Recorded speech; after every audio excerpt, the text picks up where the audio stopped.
Does this scenario sound familiar to you?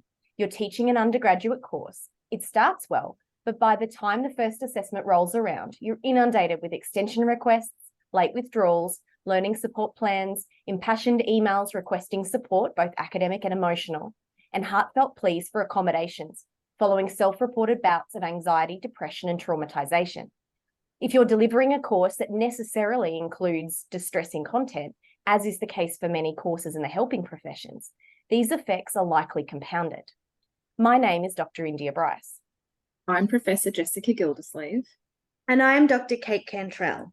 We are a cross-disciplinary team of educators at the University of Southern Queensland, a regional and remote university that specialises in online education. When we observed this pattern of behaviours in our students, we set out to develop a learning approach that addressed this pervasive issue in our respective courses. In other words, we became concerned that our students' ability in managing their responses to the learning material might negatively affect their learning experience. Our suspicions were confirmed by course data. Between 2016 and 2019, the average enrolment in my course, Child Abuse and Neglect, was 132 students. The pre-census withdrawal rate was 15% and progression was 74%, both of which are below the university averages. As the course progressed, I received feedback from students who explicitly stated that they were in crisis. Interestingly, these students attributed their distress to traumatization and in some cases re-traumatization caused by the course content. At the same time, Kate and I were independently concerned that the study of Australian literature, which necessitates difficult conversations about Australian history, was impairing student engagement and progression. My experience in reading, producing, and analysing trauma narratives made me worry that without the appropriate support mechanisms in place, students' emotional and cultural safety was at risk, and that without an ethically responsible pedagogical framework, the course might inadvertently perpetuate experiences of marginalisation and oppression. Our concerns were substantiated by existing literature on the prevalence of trauma exposure in the higher education context.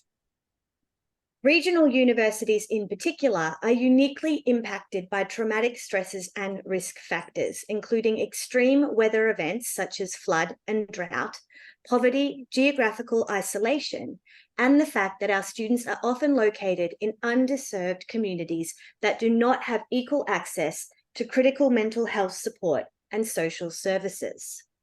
The COVID-19 pandemic further compounded the complexity of the student experience and exposed the need for universities to develop durable and sustainable trauma-informed practices that support students' emotional, social, and physical well-being during times of prolonged stress and crisis. First year is a time of particular vulnerability for students, as well as a time when students are at the peak age for trauma exposure.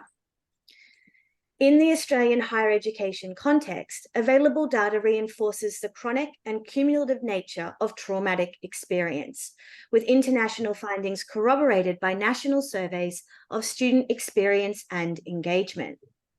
While methodological issues make it difficult to understand the magnitude of the problem, Stallman found in a national survey of 6,500 students from 2 large Australian universities that 84% of students report elevated levels of distress, which is significantly higher than the general population. Interestingly, Stallman also found that the general population of university students report higher levels of psychological distress than those students who actually access university health services. In fact, the high prevalence of distress in students who do not seek professional help led Stallman to conclude that university students may accept the experience of distress as just part of being a student. Stallman concluded that targeted interventions are needed to enable students to reach their academic potential and their career aspirations. Serendipitously, once we became aware of our shared challenges in managing traumatization in the classroom, we developed a trauma-informed intervention that could be applied across different courses, year levels, and disciplines. As a cross-disciplinary team working at the intersection of the helping professions, the humanities, and the creative arts, Our students' disciplines are as disparate as education, psychology, criminology, counselling, English literature, and creative writing. Despite our dynamic and diverse student body, which includes both school leavers and mature age learners, there is, again, one commonality that cuts across our praxis. Our students self-reported ongoing difficulties in their engagement with traumatic content, and these difficulties manifest as disengagement and distress, culminating in early withdrawal, high attrition, and academic failure. As educators, we believe we have a social responsibility to address and to actively preempt traumatisation and re-traumatisation in the classroom. We want our students to be ready for the workplace. That is, after all, the primary goal of their education. To achieve this, we recognise that we need to instill a sense of career readiness and resilience in our students, empowering them to be able to cope with potentially distressing course content that is, by design, a rehearsal for their exposure to such material in the real world. To do this, we took a relatively simple but novel approach to trauma-informed practice that integrates 4 evidence-based frameworks to help students engage meaningfully with sensitive content and to self-manage their negative reactivity. Specifically, we developed a trauma-informed reflective practice journal that draws on the 3 phases of trauma recovery, safety and stabilization, remembrance, and mourning, to promote the value of discomfort as a pedagogical tool that facilitates critical reflection on practice and, in turn, builds students' capacity for resilience. Put simply, we created a safe space for students to do 3 key things. 1, confront their responses to challenging content. 2, embrace rather than resist their discomfort. And 3, draw value from their engagement with difficult material. In our courses, we implemented a guided reflective practice assessment that mirrors the debriefing process that one undertakes with a supervisor when engaged in professional practice. This assessment, the Trauma-Informed Reflective Practice Journal, comprises 3 written journal entries staged across the semester at commencement, mid-semester, and completion, with questions designed to prompt critical reflection on students' emotional engagement with learning material. Importantly, our approach aligns with the work readiness focus of the National Graduate Attributes Project. Our approach also reflects Cagney's pedagogical theory of transformative learning, which asserts that perspective transformation begins with a disorienting dilemma that unsettles and challenges the student before compelling them to critically examine the assumptions and beliefs that have led to their interpretation of this experience. This is followed by a reframing of the student reality to accommodate these new perspectives and meanings.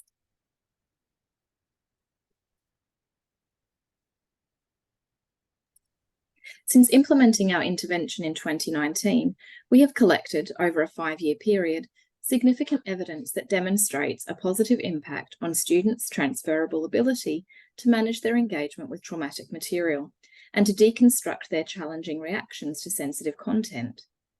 The impact of our intervention is evidenced by course progression and grade distribution data, as well as thematic analysis and qualitative student feedback.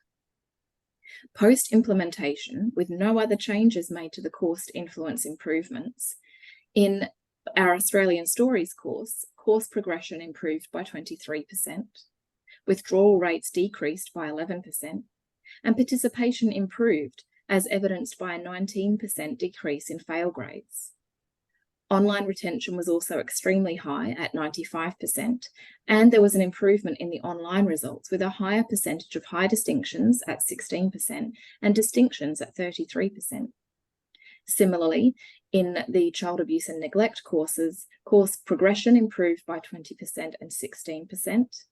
Withdrawal rates decreased by 7% and 9%, and participation improved, as evidenced by a 14% and 17% decrease in fail grades in these 2 courses. Thematic analysis of the data reveals the efficacy of the intervention for managing negative reactivity and for developing skills that promote career readiness, such as practicing resilience when faced with adversity, navigating confronting material, and processing personal triggers. all of which are transferable to employment in the teaching and helping professions. In fact, 3 consistent core themes were present across the full dataset of journals. First, the journal promotes organic development of transferable reading resilience strategies. Second, the journal has positive and remedying effects on students' ability to manage their emotions when engaging with uncomfortable material. And third, the journal motivates a growth mindset that facilitates deeper learning. These themes emphasize the value of the journal and demonstrate the transformative possibilities of trauma-informed reflective practice that infuses a discomforting pedagogy with an embedded focus on self-reflection in courses that engage with traumatic content and subsequently require students to move through Herman's 3 phases of trauma recovery: safety, remembrance, and reconnection. Finally, qualitative student feedback attests to the journal's value for, and again, developing skills that build learner resilience and promote career readiness. Formal and informal course feedback reveals that students find the reflective journal helpful and engaging, enjoyable, well-constructed, conducive to learning, and an easy way to improve engagement. In solicited and unsolicited student feedback, student report improvements in self-care and self-regulation. These self-observations emphasize the value of the journal and demonstrate the transformative possibilities of trauma-informed reflective practice that infuses a discomforting pedagogy with an embedded focus on self-reflection in courses that engage with traumatic content.